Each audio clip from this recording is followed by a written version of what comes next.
30 facts about Pablo Escobar. He had his own private zoo that had a whole bunch of zoo animals with hippos that are still roaming the country because of him today. He was responsible for killing 4,000 people, of which 1,000 were police and 200 judges.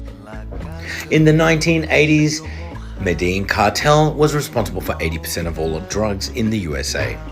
Before getting into the drug business, he used to steal and sell tombstones. His mother was a teacher and his father was a farmer. In 1976, he married his wife. She was only 15 and he was 27. While Escobar was in hiding, his daughter was getting sick, and in order to keep her warm, he burnt $2 million in the fire. He bought a Learjet specifically for flying his cash. It was said that he even smuggled drugs into airplane tires, along with them going with pilots, bringing in about $500,000 to $1 million a day.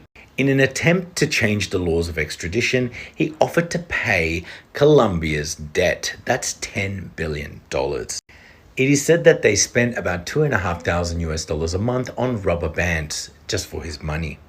At his peak, he earned $30 billion. Escobar made it to the Forbes richest man in the world. In the late 80s, Colombian authorities seized some of Escobar's enormous fleet, including 142 planes, 20 helicopters, 32 yachts, and 141 homes and offices. That's a submarine. Yes, he had so much drugs going into the US, he even used submarines. Well, he owned them. At the height of the drug trade, he transferred 15 tons of cocaine per day. He also supported the poor, so they gave him the name Robin Hood.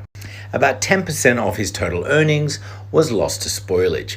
Rats likely consumed the bulk of those bills. He had his own prison built, which was referred to as La Catedral, which was aka the Cathedral. In his prison, he had a nightclub, a spa, and even a casino. Right after his death, they changed his home and his locations to theme parks. His greatest fear was extradition. He did not want to spend time in jail in the US. Despite his horrific business dealings, Escobar did fund a number of programs. The poor resident, he gave money to churches and hospitals, so he did some good for the Colombians. Escobar used his extradition wealth and popularity to get him elected into Congress. The biggest amount of shipment in one time was 51,000 pounds of cocaine. He was gunned down at the age of 44. Over 25,000 people attended his funeral, of which a lot of them were the poor that he gave money to. So